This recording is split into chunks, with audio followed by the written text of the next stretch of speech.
ओम शांति। 14 मई। कुछ गुह्य रहस्य आज बाबा स्पष्ट कर रहे हैं। शिव बाबा आए हैं, ब्रह्मा तन में आए हैं।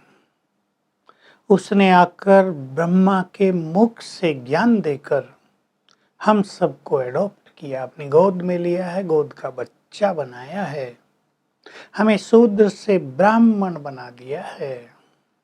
तो बाबा याद दिला रहे हैं, बच्चे तुम अब ब्राह्मण कुलभूषण हो, तुम्हें ये बहुत नशा रहना चाहिए कि हम शूद्र से ब्राह्मण बन गए हैं। नामधारी ब्राह्मण नहीं, जातिगत ब्राह्मण नहीं, वो तो सभी शूद्र बन गए हैं, कोई ब्राह्मण रहा नहीं है। भगवान ने आकर शूद्र से मनुष्य को ब्राह्मण बनाया, ब्राह्मणत्व प्रदान किया, पवित्र आत्माएं बनाया, पुण्य आत्माएं बनाया ब्रह्मा के मुख के द्वारा ज्ञान देकर। तो बाबा ये राज बता रहे हैं, ये ब्रह्मा हो गई तुम्हारी माँ, मैं परम पिता, ये जगत पिता है, लेकिन ये जगत माता भी हो गई। यानी मैं इसके द्वारा तुम्हें एडॉप्ट किया है। ये राज कोई नहीं जानता है, मेल को माँ कैसे कहेंगे। लेकिन अगर हम ब्रह्मा शब्द का संधि विच्छेद कर दें तो इसका अर्थ है वृद्ध प्लस माँ। वृद्ध माना बड़ी माँ है ये। छोटी माँ कौन? तो बाबा कह रहे जो अनन्य बच्ची, श्रेष्ठ ज्ञानेश्वरी, योगेश्वरी, धारणा मूर्त, उसको बाबा ने जगदम्बा का टाइटल दिया। जगदम्बा के मेले लगते हैं जहाँ तहाँ, उनकी बहुत पूजा होती है। उनको भगवती तो नहीं कहेंगे, वो ज्ञानेश्वरी हैं, सबको ज्ञान देकर उनका कल्याण करने वाली हैं। तो ब्रह्मा के द्वारा मैं तुम्हें एडॉप्ट करता हूँ, तो ब्रह्मा हो गई तुम्हारी बड़ी माँ। इसलिए लोग भक्ति में ऊपर को आंख करके भगवान को कहते हैं तुम मात पिता बंधु सखा हो। लक्ष्मी नारायण को ये नहीं कह सकते, वो माता पिता सबके नहीं है, वो अपने बच्चों के माता पिता, वो किसी के बंधु सखा भी नहीं, एक निराकार परमात्मा है जिससे ये सर्व संबंध जोड़े जाते हैं। तो ये राज बाबा बता रहे हैं, तुम अब ब्रह्मा के द्वारा एडॉप्टेड हो, मेरे बच्चे बने हो, तुम्हें ये बहुत नशा रहना चाहिए, हम भगवान के वर्षे के अधिकारी बन गए। और ये ब्रह्मा योग बल से तपस्या करके, श्रेष्ठ पुरुषार्थ करके श्री कृष्ण बन जाते हैं, नारायण बन जाते हैं। दुनिया में किसी को भी पता नहीं। उन दिनों बिरला बहुत मंदिर बनाते थे लक्ष्मी नारायण के, जहाँ था दिल्ली में तो बहुत बड़ा है। तो बाबा कह रहे किसी को भी पता नहीं है कि लक्ष्मी नारायण ने ये राज कैसे पाया।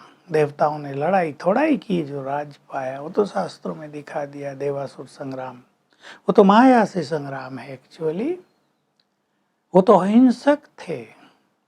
तो स्वयं भगवान ने आकर संगम युग पर ज्ञान और योग सिखाकर उन्हें ये राज प्रदान किया, देवी स्वराज की स्थापना की है।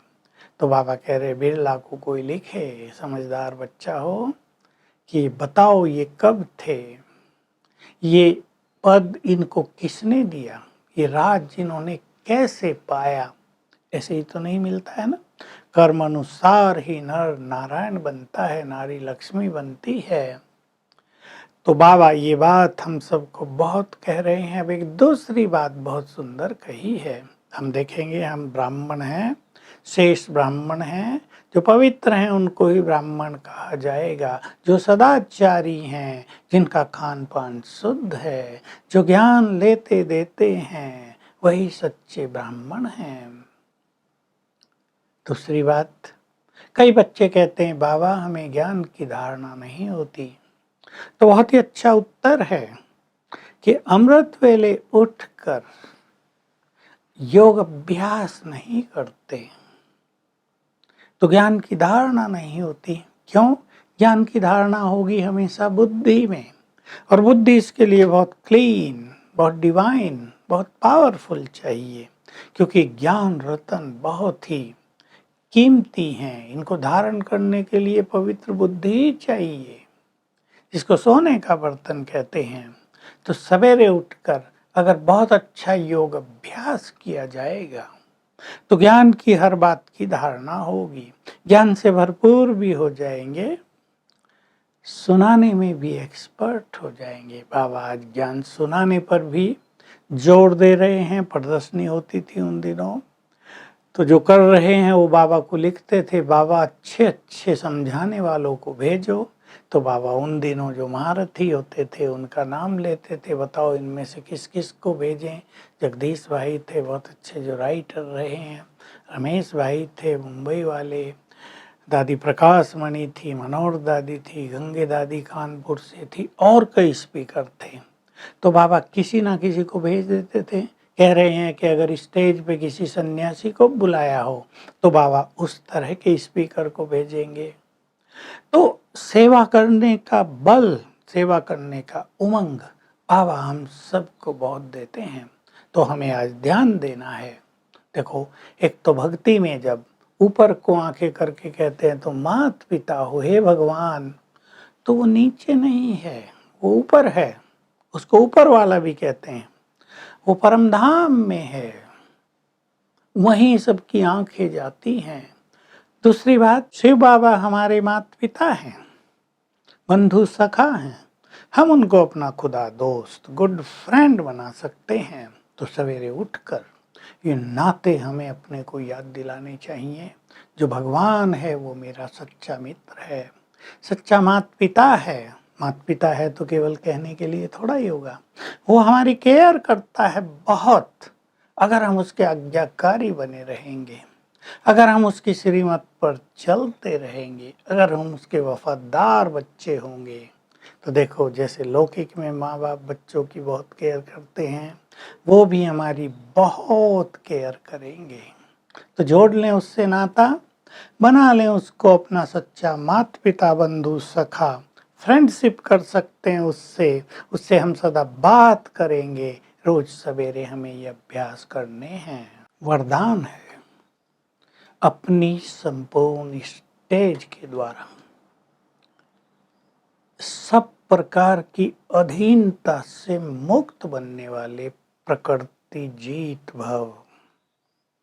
जैसे जैसे हम संपूर्णता के समीप पहुंचेंगे, हर तरह की अधीनता समाप्त होती जाएगी। मनुष्य के पास बहुत सारी अधीनताएं रहती हैं। प्रकृति पर भी हमारा अधिकार होगा, उस पर भी विजयी होने की अनुभूति होती रहेगी। लेकिन संपूर्ण स्टेज पाने के लिए 3 चीजें चाहिए, रूहानियत स्पिरिचुअलिटी, रुहाव ईश्वरीय नशा, और रहम दिल। ये तीनों चीजें होंगी तो हम प्रकृति पर विजयी होंगे और सभी तरह की अधीनताएं समाप्त हो जाएंगी। स्लोगन है, श्रीमत की लगाम ठीक है तो मन रूपी घोड़ा कहीं भाग नहीं सकता। तो आज हर घंटे में एक बार हम बाप दादा का आह्वान करेंगे, आ जाओ, उसकी उपस्थिति फील करेंगे, उसका वरदानी हाथ मेरे सिर पर है, ये सुंदर अनुभव करेंगे। Om Shanti. To watch Peace of Mind channel videos on YouTube, subscribe us on youtube.com/tvpeaceofmind.